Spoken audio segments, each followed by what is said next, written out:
أعوذ بالله من الشيطان الرجيم. بسم الله الرحمن الرحيم. آمن الرسول بما أنزل إليه من ربه والمؤمنون كل آمن بالله وملائكته وكتبه ورسله لا نفرق بين أحد من رسله وقالوا سمعنا وأطعنا غفرانك ربنا وإليك المصير. لا يكلف الله نفسا إلا وسعها لها ما كسبت وعليها ما اكتسبت ربنا لا تؤاخذنا إن نسينا أو أخطأنا ربنا ولا تحمل علينا إسرا كما حملته على الذين من قبلنا ربنا ولا تحملنا ما لا طاقة لنا به واعف عنا واغفر لنا وارحمنا أنت مولانا فانصرنا على القوم الكافرين. اللهم زينا بزينة القرآن واكرمنا بكرامة القرآن وشرفنا بشرافة القرآن وعظمنا بعظمة القرآن والبسنا بخلقة القرآن وادخلنا جنتك بشفاعة القرآن وارحم جميع أمة محمد صلى الله عليه وسلم يا رحيم يا رحمن يا رب العالمين. Allah'ım okulan Kur'an'dan nurları menen uşul jerde alakan jaygan ar bir pendengden jüröktörüne nurlantkın. Allah'ım okulan Kur'an'ın sohoptoruna. Allah'ım bu jerdegi bolgan iş-şaradan bolgan sohoptordu. Allah'ım жалып өтүп кеткен маркум-маркумалардын катарында ушул жерде алакан жайган ар бирибизден өтүп кеткен дуага муктаж болгон маркум-маркумаларга соопторун жеткиргин. Жаткан жерлерини жайлуу кылгын, кабырларын нурлуу берекелүү кылгын, ордуларыны бейиштин бир бакчаларынан кылгын я раббал аламин. Аллахым бизди дайыма Аллахым Кур'ан окуган инсандардан, Кур'ан окуп да Кур'анга амал кылган инсандардын катарында кылгын я раббал аламин. Раббана атина фид дуnya хасана وفي الآخرة حسنة وقنا عذاب النار برحمتك يا أرحم الراحمين. Дастан Каракөбүскө бир катуураак кол чаап коюңуздар туугандарым.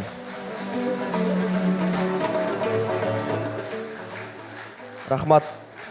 Баса белгилеп айтчу нерсе, ошол Каракөбүс дагы биздин окуу жайдан алипеден баштап окуп үйрөнүп, ошондой чоң жогорку деңгээлге жетти. Жалпы Дастан Каракөбүскө жана ошондой инсандарды окутуп аткан жалпы биздин окутуучуларыбыздын баарысына ыраазычылык.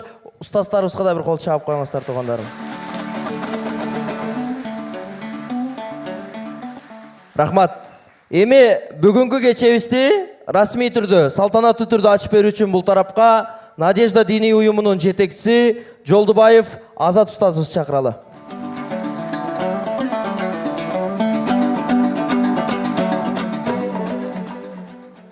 الحمد لله رب العالمين والعاقبة للمتقين وصلى الله على سيدنا محمد وعلى آله وأصحابه أجمعين. أما بعد.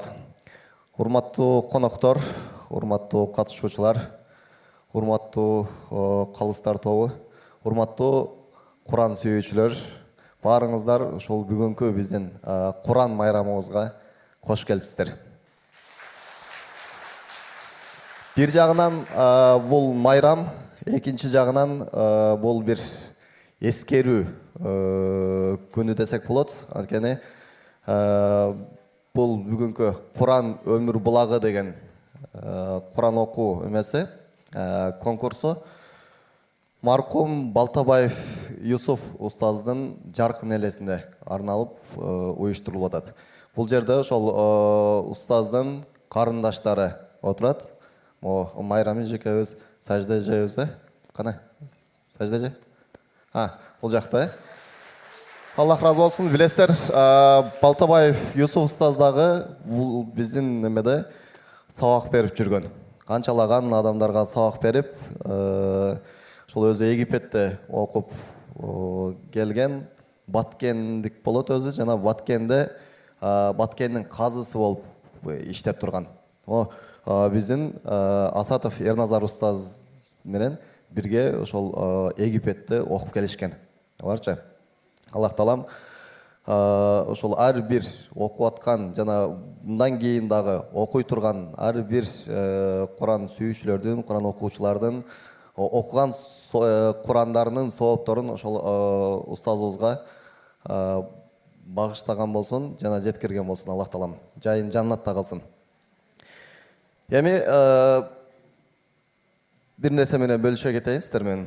Биз кече жакында немеден бизде Надеждада окуган эже байкелер менен умрага барып келдик.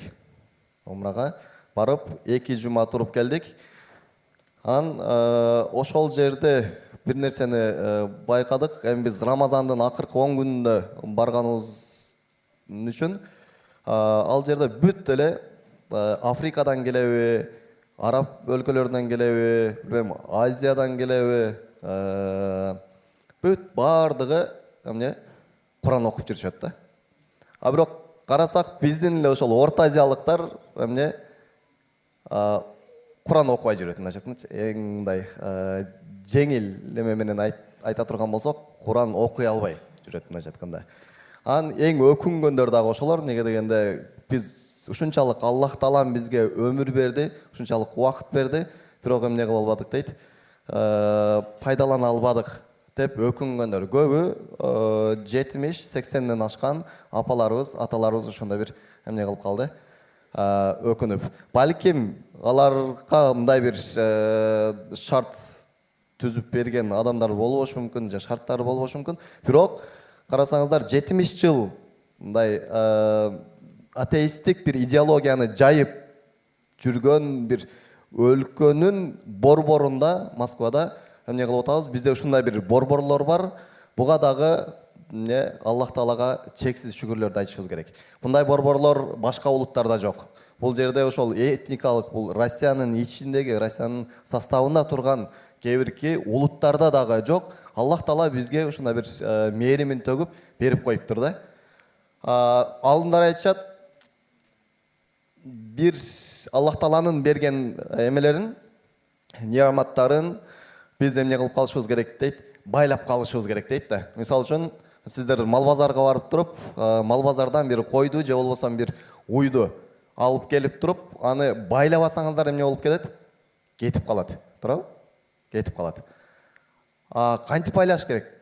Байласаңыз кетпейт. Ошол сыяктуу эле Аллах Тааланын берген неаматтарын дагы биз эмне кылыш керек? Байлап коюшубуз керек экен да. Эгерде байлабай турган болсок, Аллах Таала ал неаматтарын, ал жакшылыктарын эмне кылып коет экен? Алып коет экен. Алып коет дагы. Кантип байлашыбыз керек десе, бул дейт сахабалар жана аалымдар айтышат, буну шүгүр кылуу менен байлап коюшубуз керек дейт да. Шүгүр кылуу. Могу жерде отурасыздар, эжелер, алдыңкы поколениялары, 20 жыл алдын, же болбосо 15 жыл алдын келгендер мурун кандай эле, дин кармануу бул жерде кандай эле, азыр кандай. Мисалы үчүн жанагы ыйман кечелерин уюштуруп атабыз, ондай конкурстарды уюштуруп атабыз. Карасаңыздар, ал жерде кече могу Гүлзатчы отурат, Гүлзатчы, Алла разы болсун. Гүлзатчы менен сүйлөшүп отурсак, бир нерсени байкаптыр. Мурун дейт, бул жерде жанагындай программаларга келген адамдардын 90% эмне эле жолугу жок эле дейт да. Ал эми азыр наоборот, 90% жолукчан, 10% балким жолук салынбаган, же болбосо намаз окубаган бир эмелер. Демек эмне? Алдыга жылыш бар. Кудайга шүгүр дешибиз керек, эжелер. Эми ад-дунья машакилун дейт, ад-дунья дейт мухитатун бил машакил. деп айткан экен аалымдарыбыз. Бул дүйнө дейт ушундай бир проблемалар менен курчалган бир дүйнө дейт да. Азыр могу жерден сурасам, кимдин проблемасы жок? Колуңуздарды көтөрүңүздөрчү. Барбы? Эжелер. Кимдин проблемасы жок? Мына бир жарым саат сүйлөсөң, баардыгынын эле эмнеси бар? Проблемасы бар да. Кече жакында ушундай бир эме болду. Чогулуш, жыйналыш.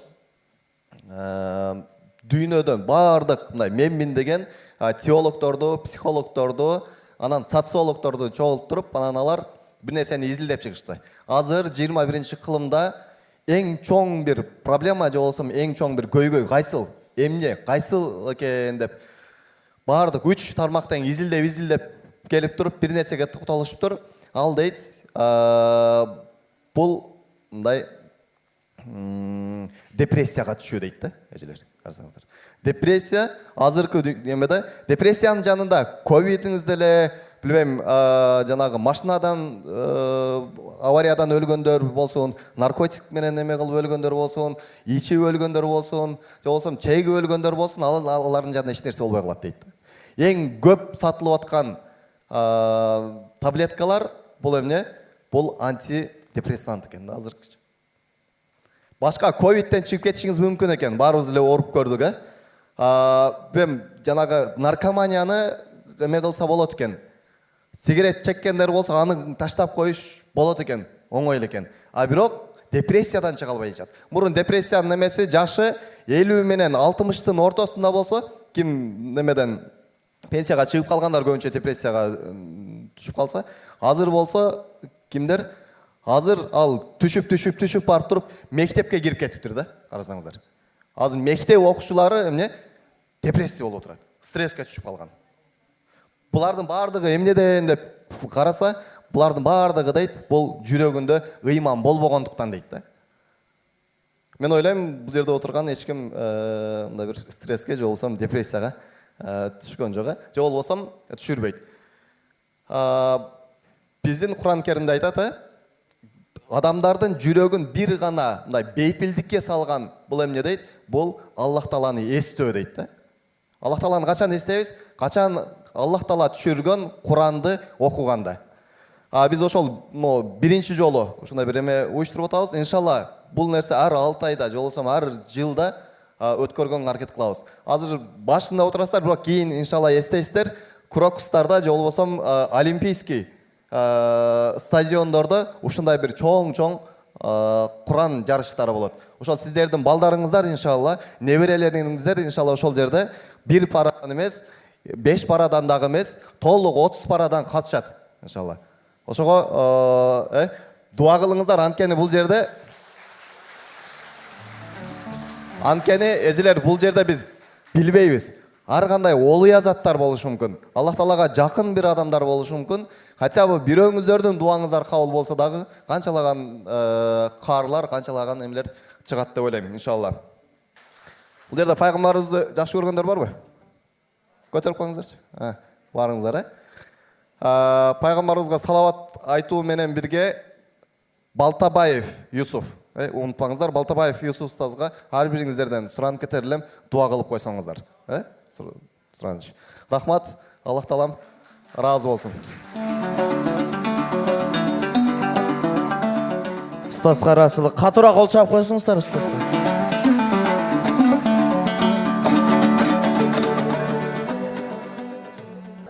Бүгүнкү иш-чарабыздын калыстар тобу менен сиздерди тааныштырып кетейин, анан иш-чарабызды алга карай улантабыз. Куран өмүр булагы аттуу иш-чарабыздын калыстар тобу. Асатов Эрназар устазыбыз.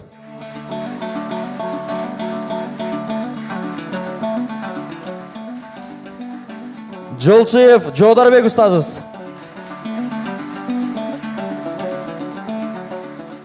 Алиев Назаралиев устазыбыз. Рахатбеков Аскар устазыбыз. Катуураак кол чаап коюңуздар, устаздарыбыз. Жолдубаев Азат устазыбыз. أعوذ بالله من الشيطان الرجيم بسم الله الرحمن الرحيم يومئذ يصدر الناس أشتاتا ليروا أعمالهم. أعوذ بالله من الشيطان الرجيم. بسم الله الرحمن الرحيم. يومئذ يصدر الناس أشتاتا ليروا أعمالهم فمن يعمل مثقال ذرة خيرا يره ومن يعمل مثقال ذرة شرا يره. بسم الله الرحمن الرحيم. والعاديات ضبحا فالموريات قدحا فالمغيرات سبحا فأثرن به نقعا فوسطن به جمعا. إن الإنسان لربه لكنود وإنه على ذلك لشهيد وإنه لحب الخير لشديد. أفلا يعلم إذا بعثر ما في القبور وحصل ما في الصدور. صدق الله العظيم. بسم الله الرحمن الرحيم. وصدق بالحسنى. أعوذ بالله من الشيطان الرجيم. بسم الله الرحمن الرحيم.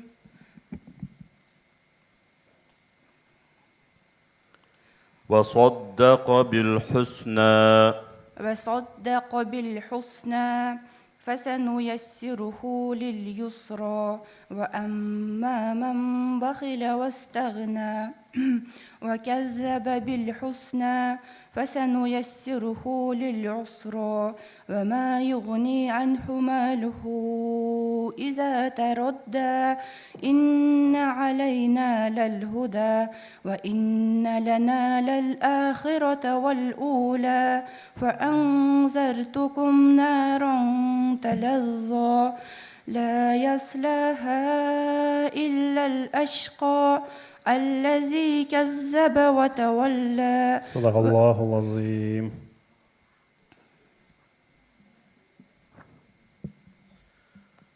بسم الله الرحمن الرحيم. فأما من ثقلت موازينه. بسم الله الرحمن الرحيم.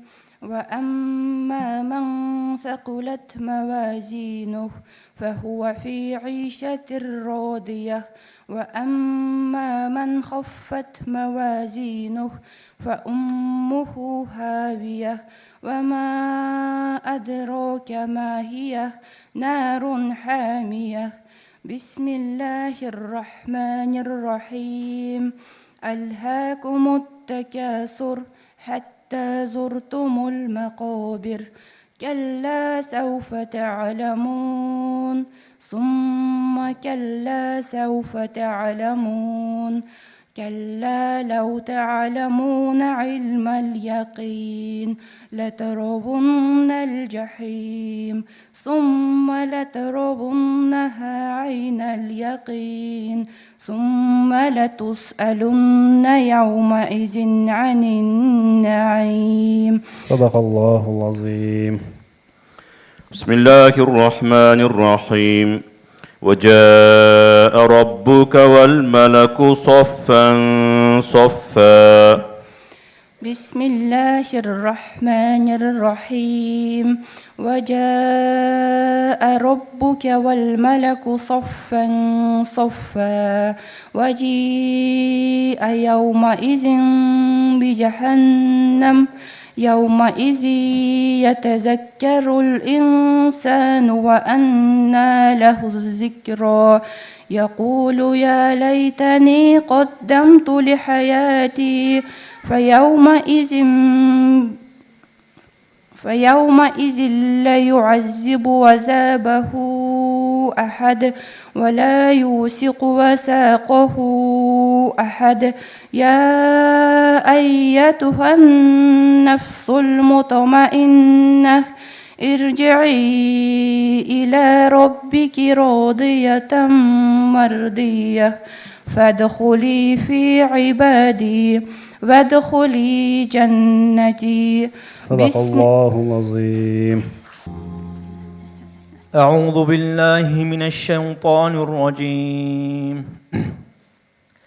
بأن ربك أوحى لها أعوذ بالله من الشيطان الرجيم بسم الله الرحمن الرحيم بأن ربك أوحى لها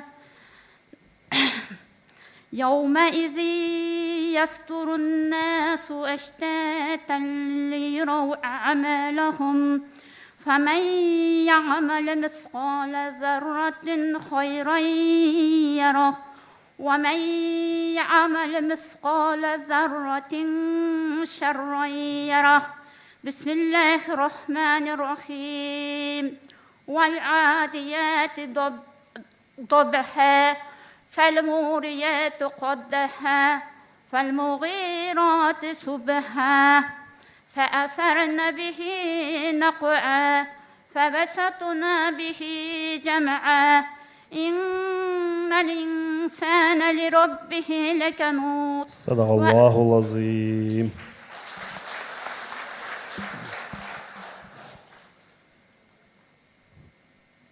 أعوذ بالله من الشيطان الرجيم وسيجنبها الأتقى أعوذ بالله من الشيطان الرجيم وسيجنبها الأتقى الذي يؤتي ماله يتزكى وما لأحد عنده من نعمة تجزى إلا ابتغاء وجه ربه الأعلى ولسوف يرضى بسم الله الرحمن الرحيم والضحى والليل إذا سجى ما ودعك ربك وما قلى وللآخرة خير لك من الأولى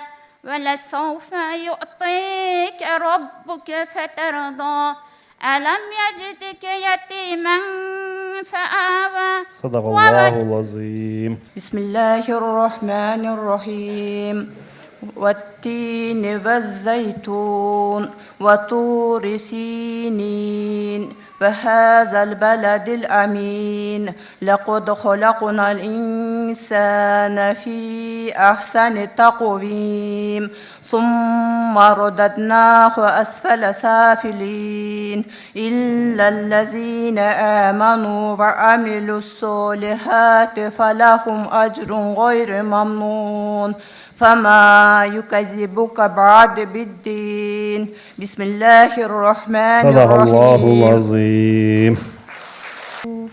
بسم الله الرحمن الرحيم أرأيت الذي يكذب بالدين فذلك الذي يدع اليتيم ولا يحض على طعام المسكين فويل للمصلين الذين هم عن صلاتهم ساهون صدق الله العظيم.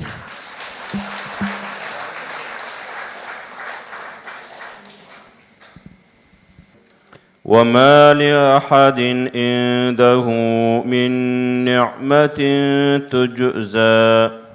أعوذ بالله من الشيطان الرجيم وما لأحد عنده من نعمة تجزى إلا ابتغاء وجه ربه الأعلى ولسوف يرضى بسم الله الرحمن الرحيم والضحى والليل إذا سجى ما ودعك ربك وما قلى وللآخرة خير لك من الأولى ولسوف يعطيك ربك فترضى ألم يجدك يتيما فآوى ووجدك ضالا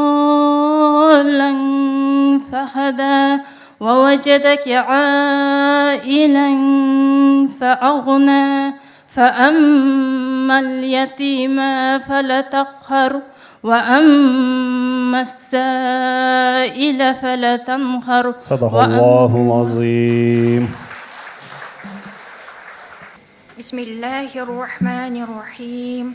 ولسوف يعطيك ربك فترضى ألم يجدك يتيما فآوى ووجدك ضالا فهدى ووجدك عائلا فأغنى فأما اليتيم فلا تقهر وأما السائل فلا تنهر وأما بنعمة ربك فحدث. بسم الله الرحمن الرحيم.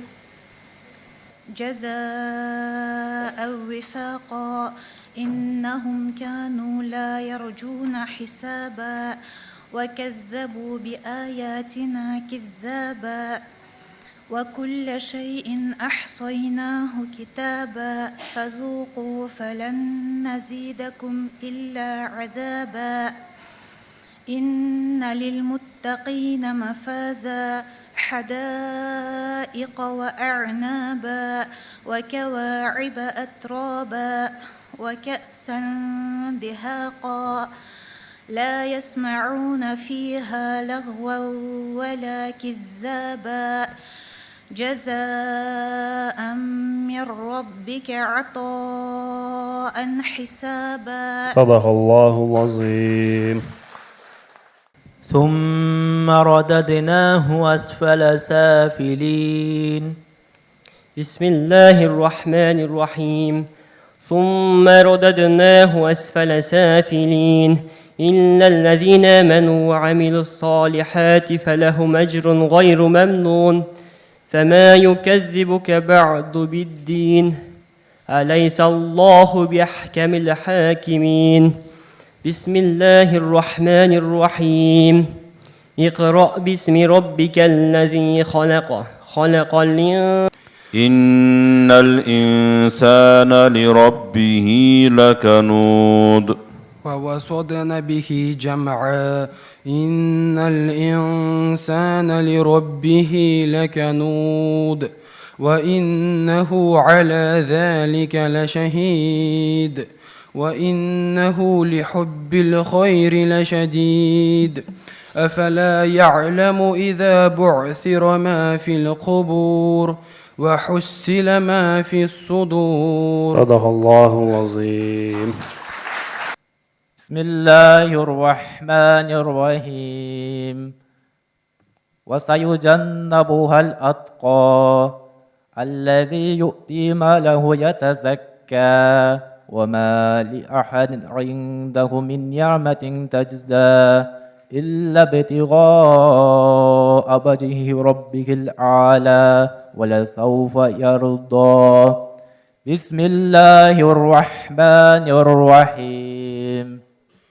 والضحى والليل إذا سجى ما ودعك ربك وما قلى وللآخرة خير لك من الأولى ولسوف يعطيك ربك فترضى ألم يجدك يتيما فأوى ووجدك ضالا فهدى ووجدك عائلا فأغنى. صدق الله. فسنيسره للعسرى. بسم الله الرحمن الرحيم. فسنيسره للعسرى وما يغني عنه ماله إذا تردى إن علينا للهدى وإن لنا للآخرة والأولى فأنذرتكم نارا تلظى لا يصلاها إلا الأشقى الذي كذب وتولى وسيجنبها الأتقى. صدق الله العظيم. İkinci surah. Bismillahirrahmanirrahim.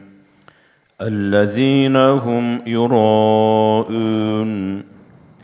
Bismillahirrahmanirrahim. الذين هم يراءون ويمنعون الماعون إنا أعطيناك الكوثر فصل لربك وانحر إن شانئك هو الأبتر. أعوذ بالله من الشيطان الرجيم. ثم لترونها عين اليقين. بسم الله الرحمن الرحيم. ثم لتراونها عين اليقين ثم لتسألن يومئذ عن النعيم. بسم الله الرحمن الرحيم. والعصر إن الإنسان لفي خسر إلا الذين آمنوا وعملوا الصالحات وتواصوا بالحق وتواصوا بالصبر. أعوذ بالله من الشيطان الرجيم. فإذا فرغت فانصب. أعوذ بالله من الشيطان الرجيم. بسم الله الرحمن الرحيم. فإذا فرغت فانصب وإلى ربك فارغب. بسم الله الرحمن الرحيم. بسم الله الرحمن الرحيم. كلا سوف تعلمون. بسم الله الرحمن الرحيم. كلا سوف تعلمون ثم كلا سوف تعلمون. كلا لو تعلمون علم اليقين لترون الجحيم ثم لترونها عين اليقين ثم لتسألن يومئذ عن النعيم. بسم الله الرحمن الرحيم.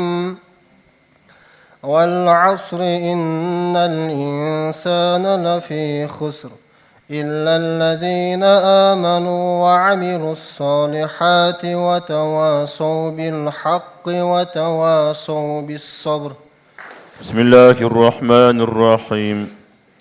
إن الذين كفروا من أهل الكتاب والمشركين.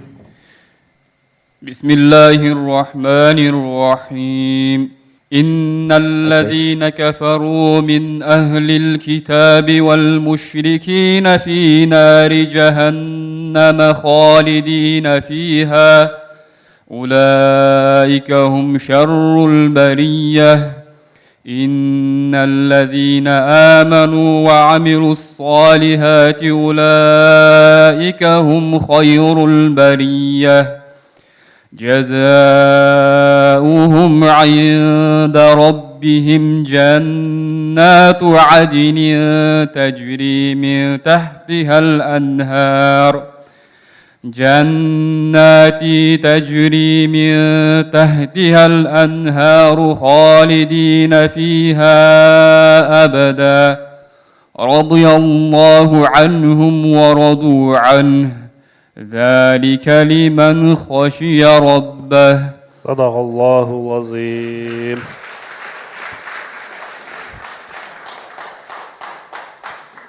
بسم الله الرحمن الرحيم فإذا هم بالساهرة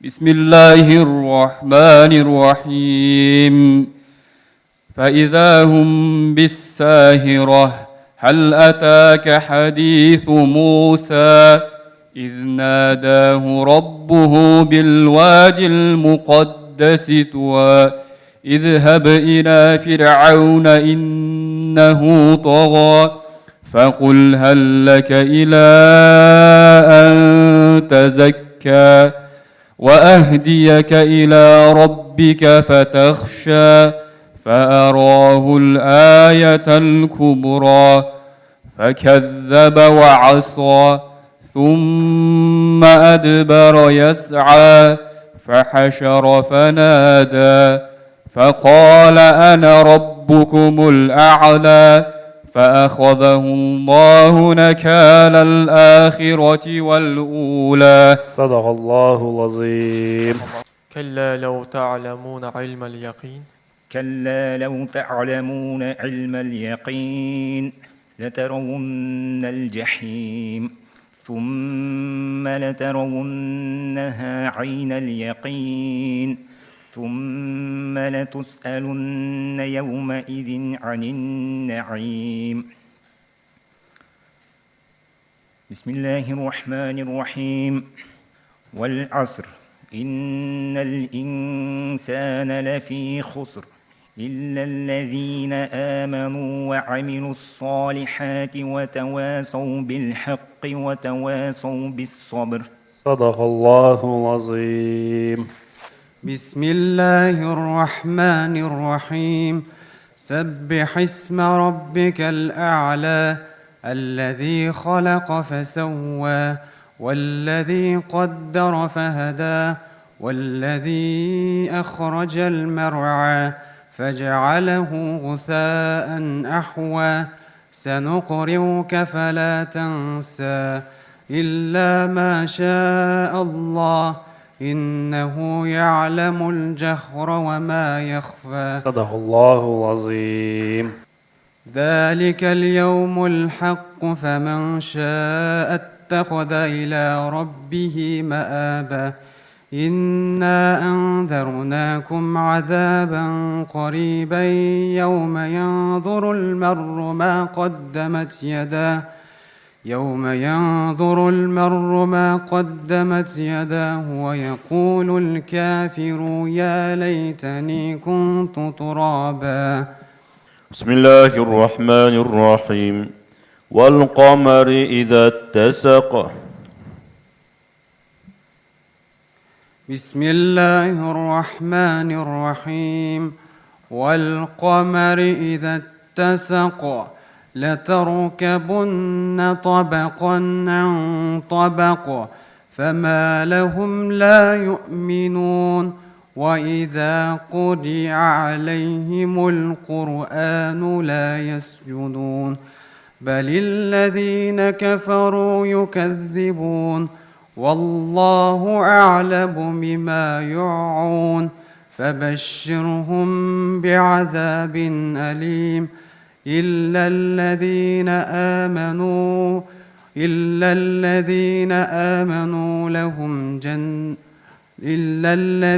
آمنوا لهم أجر غير